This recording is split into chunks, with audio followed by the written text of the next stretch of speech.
Dagon by H.P. Lovecraft. I am writing this under an appreciable mental strain, since by tonight I shall be no more. Penniless, and at the end of my supply of the drug which alone makes life endurable, I can bear the torture no longer, and shall cast myself from this garret window into the squalid street below. Do not think, from my slavery to morphine, that I am a weakling or a degenerate. When you have read these hastily scrawled pages, you may guess, though never fully realize, why it is that I must have forgetfulness or death. It was in one of the most open and least frequented parts of the broad Pacific that the packet of which I was to supercargo fell a victim to the German sea raider. The Great War was then at its very beginning, and the ocean forces of the Hun had not completely sunk to their later degradation, so that our vessel was made a legitimate prize, whilst we of her crew were treated with all the fairness and consideration due us as naval prisoners. So liberal, indeed, was the discipline of our captors that 5 days after we were taken I managed to escape alone in a small boat with water and provisions for a good length of time. When I finally found myself adrift and free, I had but little idea of my surroundings. Never a competent navigator, I could only guess vaguely by the sun and stars that I was somewhat south of the equator. Of the longitude I knew nothing, and no island or coastline was in sight. The weather kept fair, and for uncounted days I drifted aimlessly beneath the scorching sun, waiting either for some passing ship or to be cast on the shores of some habitable land. But neither ship nor land appeared, and I began to despair in my solitude upon the heaving vastness of unbroken blue. The change happened whilst I slept.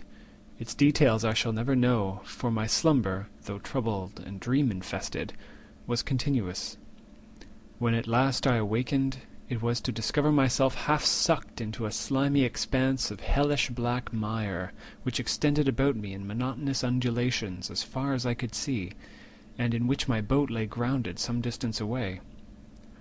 Though one might well imagine that my first sensation would be of wonder at so prodigious and unexpected a transformation of scenery, I was in reality more horrified than astonished.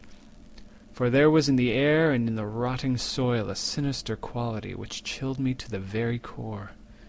The region was putrid with the carcasses of decaying fish and of other less describable things which I saw protruding from the nasty mud of the unending plain. Perhaps I should not hope to convey in mere words the unutterable hideousness that can dwell in absolute silence and barren immensity. There was nothing within hearing, and nothing in sight save a vast reach of black slime. Yet the very completeness of the stillness and the homogeneity of the landscape oppressed me with a nauseating fear. The sun was blazing down from a sky which seemed to me almost black in its cloudless cruelty, as though reflecting the inky marsh beneath my feet. As I crawled into the stranded boat, I realized that only one theory could explain my position. Through some unprecedented volcanic upheaval, a portion of the ocean floor must have been thrown to the surface, exposing regions which for innumerable millions of years had lain hidden under unfathomable watery depths. So great was the extent of the new land which had risen beneath me, that I could not detect the faintest noise of the surging ocean, strain my ears as I might, nor were there any sea-fowl to prey upon the dead things. For several hours I sat thinking or brooding in the boat, which lay upon its side and afforded a slight shade as the sun moved across the heavens.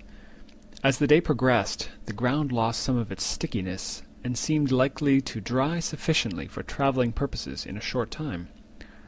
That night I slept but little, and the next day I made for myself a pack containing food and water, preparatory to an overland journey in search of the vanished sea and possible rescue. On the third morning I found the soil dry enough to walk upon with ease. The odour of the fish was maddening, but I was too much concerned with graver things to mind so slight an evil, and set out boldly for an unknown goal.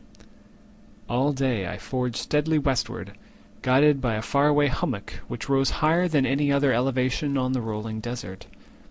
That night I encamped, and on the following day still travelled toward the hummock, though that object seemed scarcely nearer than when I had first espied it.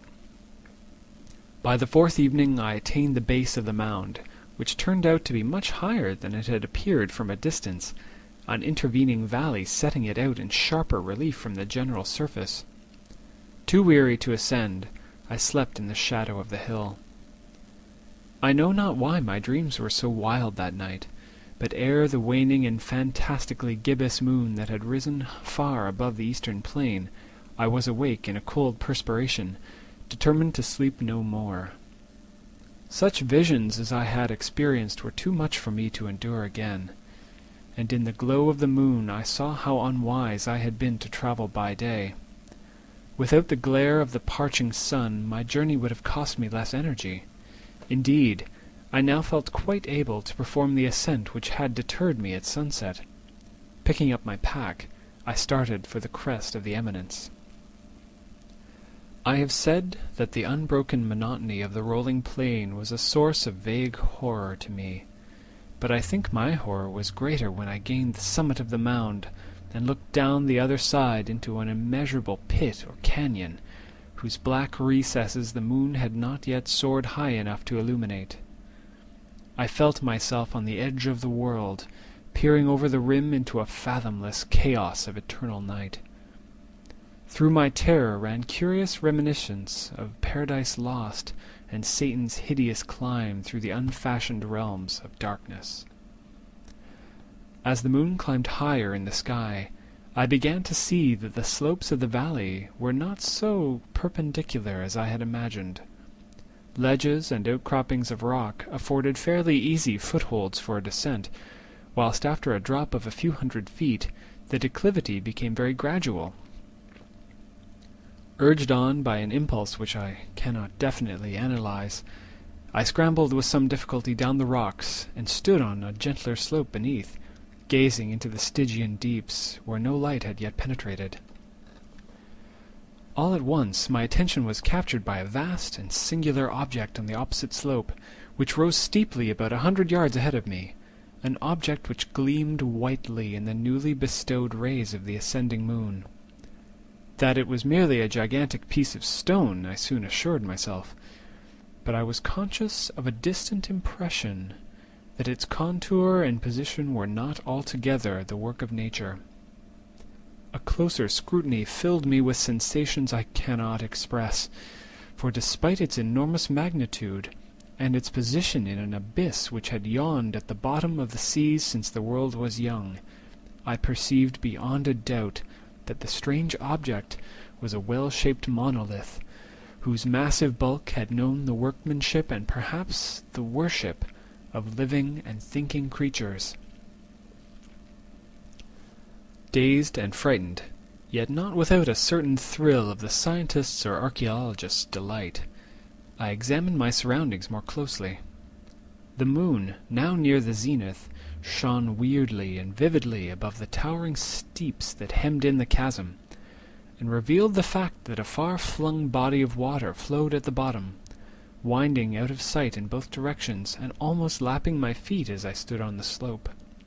Across the chasm, the wavelets washed the base of the cyclopean monolith, on whose surface I could now trace both inscriptions and crude sculptures.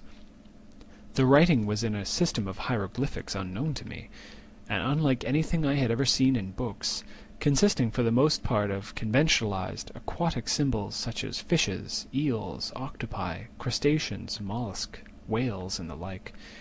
Several characters obviously represented marine things which are unknown to the modern world, but whose decomposing forms I had observed on the ocean-risen plain.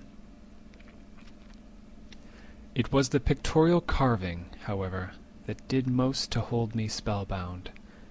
Plainly visible across the intervening water, on account of their enormous size, was an array of bas-reliefs whose subject would have excited the envy of a Dore. I think that these things were supposed to depict men, at least a certain sort of men, though the creatures were shown disporting like fishes in the waters of some marine grotto, or paying homage at some monolithic shrine, which appeared to be under the waves as well. Of their faces and forms I dare not speak in detail, for the mere remembrance makes me grow faint. Grotesque beyond the imagination of a Poe or a Bulwer, they were damnably human in the general outline, despite webbed hands and feet, shockingly wide and flabby lips, glassy, bulging eyes, and other features less pleasant to recall. Curiously enough, they seemed to have been chiseled badly out of proportion with their scenic background, for one of the creatures was shown in the act of killing a whale, represented as but little larger than himself. I remarked, as I say, their grotesqueness and strange size, but in a moment decided they were merely the imaginary gods of some primitive fishing or seafaring tribe, some tribe whose last descendant had perished eras before the first ancestor of the Piltdown or Neanderthal man was born.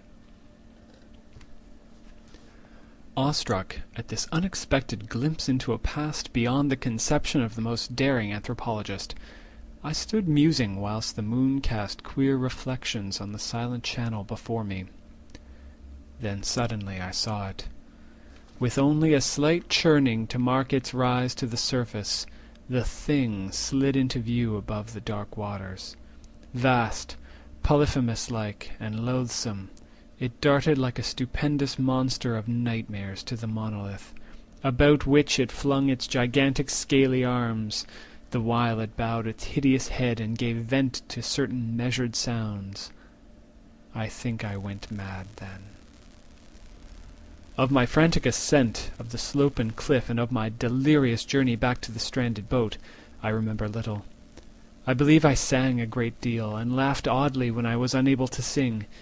I have indistinct recollections of a great storm, some time after I reached the boat.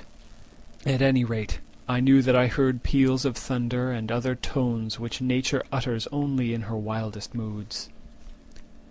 When I came out of the shadows I was in a San Francisco hospital, brought thither by the captain of the American ship which had picked up my boat in mid-ocean. In my delirium I had said much, but found that my words had been given scant attention. Of any land upheaval in the Pacific my rescuers knew nothing, nor did I deem it necessary to insist upon a thing which I knew they could not believe. Once I sought out a celebrated ethnologist, and amused him with peculiar questions regarding the ancient Philistine legend of Dagon, the fish god. But soon perceiving that he was hopelessly conventional, I did not press my inquiries. It is at night, especially when the moon is gibbous and waning, that I see the thing. I tried morphine, but the drug has given only transient surcease, and has drawn me into its clutches as a hopeless slave. So now I am to end it all, having written a full account for the information of the contemptuous amusement of my fellow men. Often I ask myself if it could not all have been pure phantasm, a mere freak of fever as I lay sun-stricken and raving in the open boat after my escape from the German man-of-war. This I ask myself, but ever does there come before me a hideously vivid vision in reply. I cannot think of the deep sea without shuddering at the nameless things that may at this very moment be crawling and floundering on its slimy bed, worshipping their ancient stone idols and carving their own detestable likenesses on submarine obelisks of water-soaked granite. I dream of a day when they may rise above the billows to drag down in their reeking talons the remnants of a puny war exhausted mankind, of a day when the land shall sink and the dark ocean floor shall ascend amidst universal pandemonium. The end is near. I hear a noise at the door, as of some immense, slippery body lumbering against it. It shall not find me. God, that hand! The window! The window! End of Dagon. This has been a recording by Michael Sample, Halifax, Nova Scotia, Canada, 2008.